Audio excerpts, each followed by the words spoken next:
I have 10 wines in front of me, and we're going to find out which one is best. Awesome. All right. So I am super excited for today's episode. In front of me, I have 10 Pinot Grigios. We're going to open all of them, taste all of them, sniff all of them, and a little bit about me and a little bit about these wines before we begin.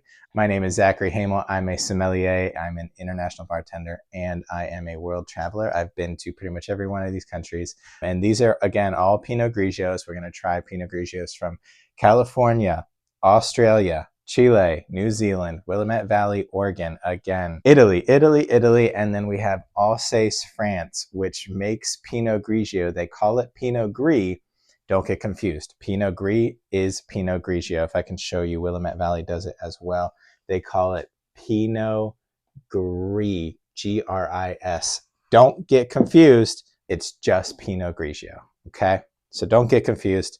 We're here to avoid all confusion. And today should be extremely simple. I'm very excited for today's episode because Pinot Grigio is what I like to call your reset wine. If you've had a string of bad wines recently, go for a Pinot Grigio. It's really hard to mess it up. Again, it's your reset wine. Any one of these wines can take the crown. Pinot Grigio can be done in so many different ways and done well in so many different ways that today we're going to uncover which one we like best. It's going to be very hard to judge these. It's really hard to mess Pinot Grigio up. If I get any smokiness or if I get any sort of vegetal note that's just unflattering, that's what would do it. So I don't know, we'll see. We got Barefoot over here because y'all girls like that and then we got Josh because y'all girls also like that I've noticed that girls really like to get their heart broken by Josh and then get over it with another Josh. So moving forward, we have, again, wines from California, Australia, Chile, New Zealand, Willamette Valley, Oregon, Italy, and Alsace, France. What I'm going to do in a second is I'm going to open all of these, pour them in a glass. We're going to taste, sniff, and I'm going to give you my analysis the whole way through as a sommelier. Okay, so I have poured all 10 of these Pinot Grigios in the glass. I'm going into this with absolutely no expectations except for the warm climate Pinot Grigios are going to be different from the cold climate Pinot Grigios. The cold climate Pinot Grigios, those are going to be more citrusy than the warm climate Pinot Grigios. Those are going to be a little bit more luscious. Things like pear, melon, peach all might show up. Tropical fruits might show up. So 2 ways of doing Pinot Grigio, both pretty great. Starting over here, we have California, Australia, Chile, New Zealand, Willamette, Italy, and then Alsace, France. All right, so jumping straight into the tasting with Barefoot Pinot Grigio. My first impression, here we go.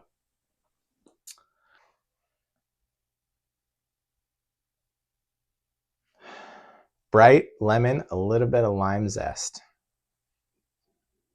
Clementine, citrusy. It smells really good. I do know that a lot of people really do like this wine, so I'm not going to rag on Barefoot if something's enjoyable. That's got a lot to do with today's competition.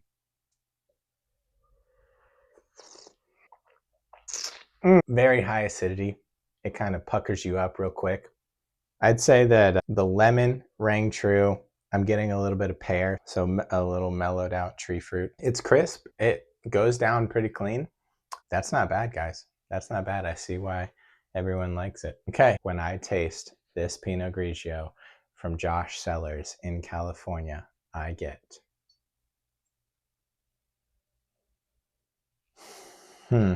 golden apple, a little bit of that clementine and orange citrus, yellow flowers, a fuller mouthfeel than the last one. Last one was crisp, clean, a little juicier of a fruit. I'd say if we're talking pear, which I kind of got a little bit on the taste, an overripe pear, one that's like ready to bite into. It's squishy on the outside. This one's pretty good. I get a little bit of the breadcrumb. So when you're looking at Pinot Grigio, the way that I can tell it's a Pinot Grigio if I'm ever doing a blind tasting is I look for breadcrumb. Me personally, I look for bread crust. I'm going to probably get that bread crust characteristic in each one of these. Breadcrumbs and bready, yeasty sort of characteristics, those come from the fermentation process. And so Pinot Grigio does reflect bready characteristics, and it's pretty obvious most of the time. Yeah, golden apple, silky, pretty great. Not huge in acidity there, and a little bit of that breadcrumb. That was good. Well done, Josh. I am impressed. Okay, moving on to Australia with Rabbit in the Hole. I think this is one of the cheaper wines on the board, so hopefully it's a bargain and it crushes. We'll see. All right, when I taste and smell this Pinot Grigio from Australia, I get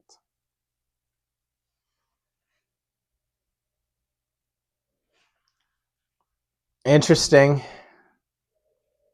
Oh, it's a little vegetal. It's a little vegetal, and I haven't tasted it yet, but I'm a little scared. Okay, vegetal. I got regular red Granny Smith apple.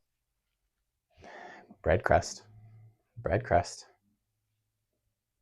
That's just a characteristic of the grape, man. That's so obvious. I'm assuming it's going to be on the lighter side, but I'm getting red Granny Smith apple. I'm getting green apple. I'm getting green notes. Here we go. Not bad. It's not like bad, but that tasted like water.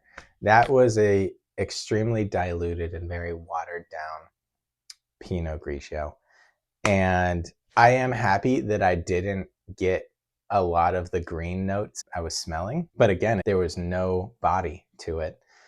When I say body, I'm mostly talking about the thickness of the liquid and then that flavor that goes along with it. This tasted like water. This tasted like water with a pinch of lemon.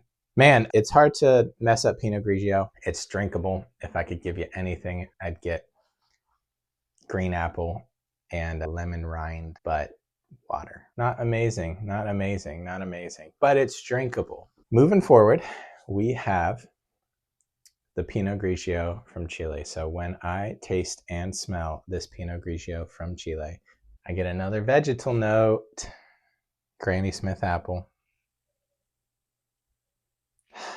a little bit of smoke and veggie. It's not supposed to smell like that.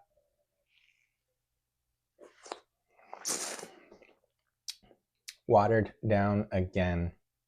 And I think what's going on here in this wine and in the Australian wine is that these grapes are getting too much water. The more a grape struggles for water, the more the grapevine concentrates its sugar into the fruit. That's when grapes get really intense and powerful flavors. And that's just not going on here. The opposite is going on here, where these farmers or these vintners are watering their grapes a little too much.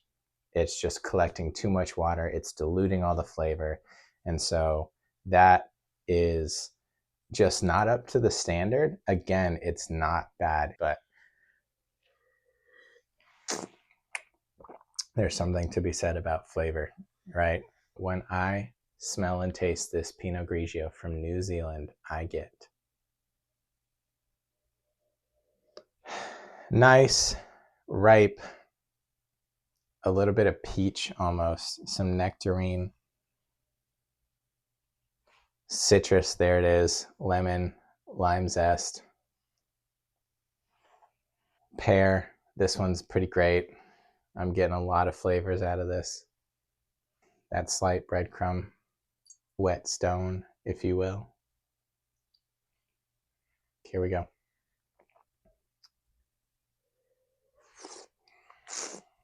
Tasted great, peach, pear. It had a lemon lime flavor to it. It was kind of muted, sort of acting as an accent. On the end or on the finish, it had the breadcrumb or that bready feel to it. So that was good. I liked it. It wasn't incredible, but honestly, so far, it is in the top 2. It's not bad. New Zealand, it did a lot better than that Pinot Noir from New Zealand, man. I was very disappointed in that one. But this one, the aroma is stellar. The taste, a little underwhelming. When I taste this Pinot Grigio from Willamette Valley, Oregon, I get beautiful. There we go. Okay, I got some salinity. I got the ocean. Wow, bright, crisp, lemon, golden apple, some nectarine, and some unripe pitted fruits like peaches, pears. Yeah, saline, that saltiness, and I'm assuming that's from some sea air. Willamette Valley is kind of a valley just in between the Oregon coast and the Oregon inland. It's gorgeous. It's very high strung citrus, very exciting. You want that crispness with Pinot Grigio. And again, like I said, there's no wrong way of doing Pinot Grigio. And even my critiques of these two over here, which were a little watered down, it's drinkable. But this is punchy. It goes straight to the nose, citrus, sharp. I know it's going to be crisp. I haven't even taken a sip of it yet, but I know through the smell that it's fresh, it's young, it's high in acidity, it's got a lot of fruit. It's extremely exciting. So here we go. Acid straight to the cheeks, top of the dome. The salinity runs true. It really hypes up the flavor when that salty sort of feel is attached to the wine. Oh, it's great. Gold apple, nectarine again, pear, unripe pear, white flowers. This is a beautiful Pinot Grigio. Man, lemon, lime, zest. This one's going to be hard to beat. It really, really, really just has so much to it. Oregon, Willamette Valley, Pinot Gris. Wow. That takes the lead, but we'll see. Moving into Italy with our first Pinot Grigio. This is a $5 Pinot Grigio. When I taste this Pinot Grigio from the northern part of Italy, I get bread crust right off the bat, regular Granny Smith apple, lime zest. It seems pretty average at the moment. Here's the taste. Acidity was medium. Breadcrumb, bread crust kind of swarmed the back of the mouth. Not very much fruit. I think if anything, it's lime. It's a little more zesty, and that's not typical for Pinot Grigio. And again, it's not bad, but I'd compare this more to a Sauvignon Blanc with that lime. The bread crust is obviously Pinot Grigio to me. Middle of the road, and it's definitely above these two, and I would honestly have a difficult time putting the others above it. We'll see in the rankings, but this seems average, but that lime is throwing me a little bit. Cheers. When I try this Pinot Grigio, that's a pretty bottle. I bought it because it's a pretty bottle, because that's what you do. All right, so when I try this Pinot Grigio from Italy, the $10 one, I get... That was a very nice smell. A little salinity, which is great. Orange fruits, nectarine, clementine. It smells like there's a white, chalky characteristic. Stone, limestone. That's kind of cool. And then roundabout with some Fuji apple. I mean, it's not bad. That's quite flavorful. The clementine and the orange fruits rung true. Apple, bread crust, very typical of Pinot Grigio. And it's kind of like an afterthought. It's like, oh, this tastes like apple. This smells like apple. And then you get this sort of bready feel. And that's Pinot Grigio. And you choose whether you like that or not. It can be off-putting just because you don't expect it. So, but it's good. This is good. Yeah, a lot of flavor here. Pitted fruits, tree fruits like pear and nectarine, and the orange, tangerine, saline. So this, I'd assume, is by the coast. Let's see if I can figure it out. Doesn't say. Doesn't say. Venice. Well, it's okay. It's close to Venice, which is by the coast. It's literally on the water. So Venice. Venice. Actually, you know what's crazy? And this is also a Pinot Grigio de Venice.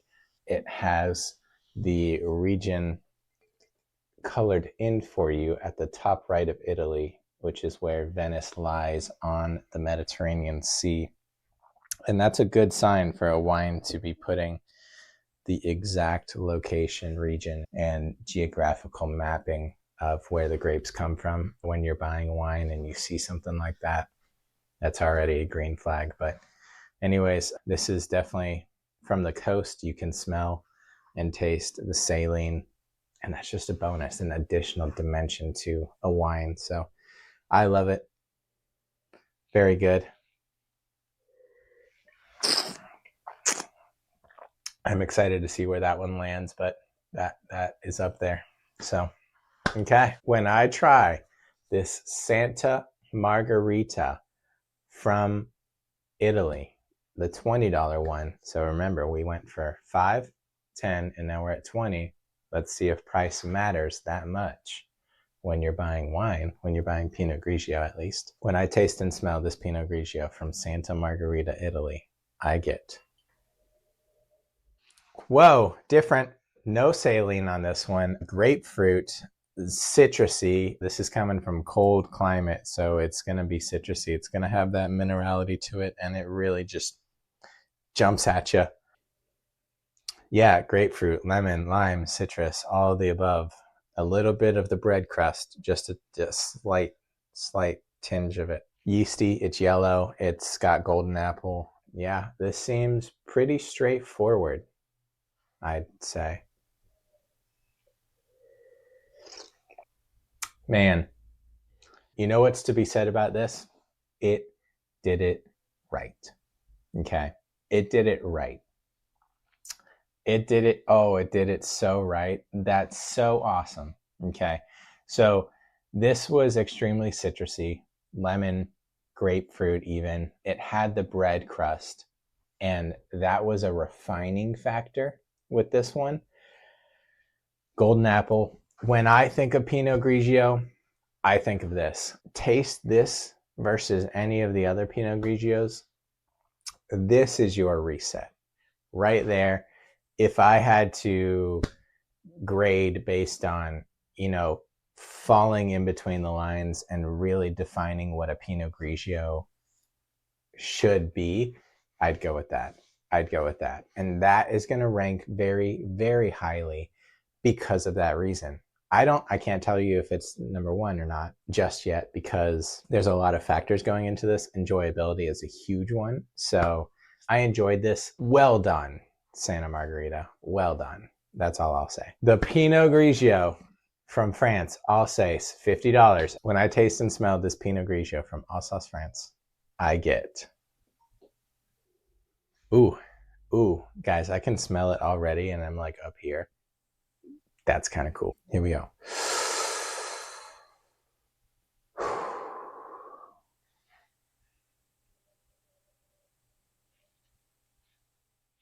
Wow.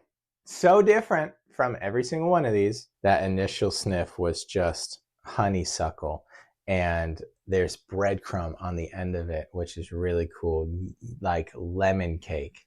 And man, I'm going back in. That was great. Honeysuckle lemon pound cake. Wow. The citrus I have to dig for. Let me see here. God, no, it's just rich. I don't want to try and force anything here. White peach. That's cool. Some minerality, that chalkiness again. Here we go. I'm pumped, dude. I'm so pumped to try this. Oh my goodness.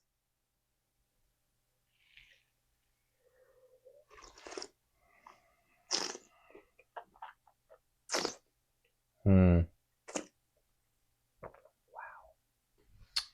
Wow. Wow. Have you ever tried ice wine? This was like ice wine. Wow. There was acidity. There was rich and round feel. And man, like I'm going to tell you right now, $50, I wouldn't have done it again. I promise you. But there it's a privilege to try something like that. And if you have the throwaway money, I'd say do it. But if you're trying to just buy something and have a really great night, man, this Pinot Grigio did really well and it's like $10. Santa Margarita did very well. It's $20. To spend $50 on this, make it a special occasion. That was far outside of what a Pinot Grigio generally tastes like, and it was delicious.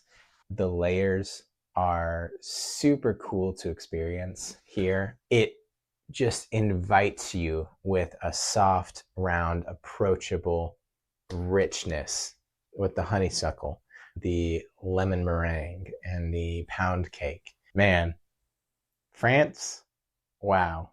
I see why my test to become a sommelier was 50% France. Wow. Okay. I'm going to have another sip of this. Wow. When it comes to ranking these, I have to really just listen to my gut. You know, which Pinot Grigio did I enjoy the most? And did it really fit into what you call a Pinot Grigio?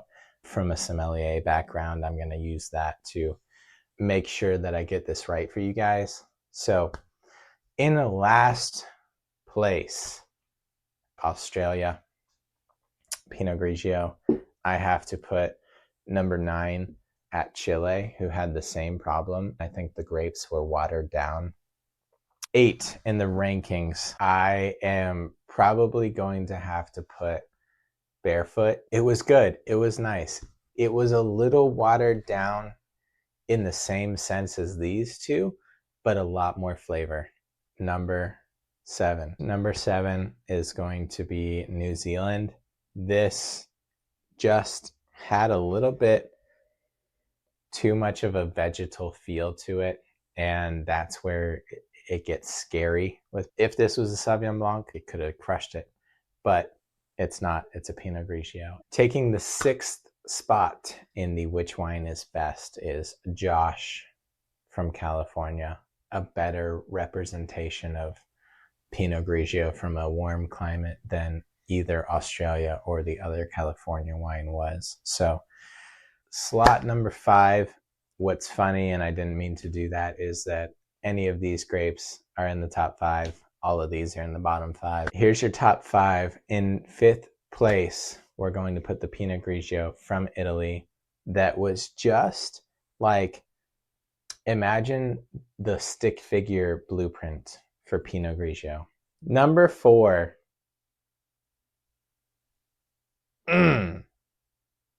Number 4 has to be the other Pinot Grigio de Vinici, because when you add salt to things, it adds flavor. It enhances the flavor. So that's what also happens in wine, and it just enhances the flavor volume that it can reach with that salty air, that salty characteristic. Yeah, very good, very deserving of a top 5 slot there. This is where it gets into the enjoyability factor. Just like personally, what did I enjoy the most? And you watching this right now, I'd love for you to just comment which one you would prefer. Right here, Oregon, Willamette Valley, peach, pear, fruit, salinity. Awesome. This, super typical of a Pinot Grigio with grapefruit, citrus, lemon, lime, breadcrumb on the back end, rounding it out. And then Alsace, France with an inviting honeysuckle lemon pound cake. And then on the back end, clearing out the entire experience with acidity and just resetting your taste buds with that crisp, clean finish. So it's tough. It's so tough. But yeah, really, you can't go wrong with any of these 3. In 3rd place, in the which wine is best Pinot Grigio edition, I'm giving it to King Estate Pinot Grigio, Willamette Valley. Moving to the top two. Oh, this is tough. Your winner is Santa Margherita Pinot Grigio. It beat out Alsace, France. It beat out every one of these grapes. Italy, Oregon, New Zealand, Chile, Australia, California. It beat it all because it's a picturesque Pinot Grigio. Very well done, Santa Margherita. I understand why you have all of the market share that you do. Well done. It's just that they're two different experiences. And if I have to give the best Pinot Grigio to one wine, I would absolutely give it to Santa Margherita over and over again because it really defines what Pinot Grigio is supposed to taste like. Okay, that is the standard. Alsace will be back. I promise you that. It will not take no for an answer when it comes to winning one of these competitions. So I hope you enjoyed today. Your winner again today is Santa Margherita Pinot Grigio from Italy. Things have the reputation that they do for a reason, and that really showed today. So again, I hope you enjoyed the video today. If you want to learn how to buy wine and do it confidently, you can check out my course, Same Day Wine Survivor. I'll leave that in the description below.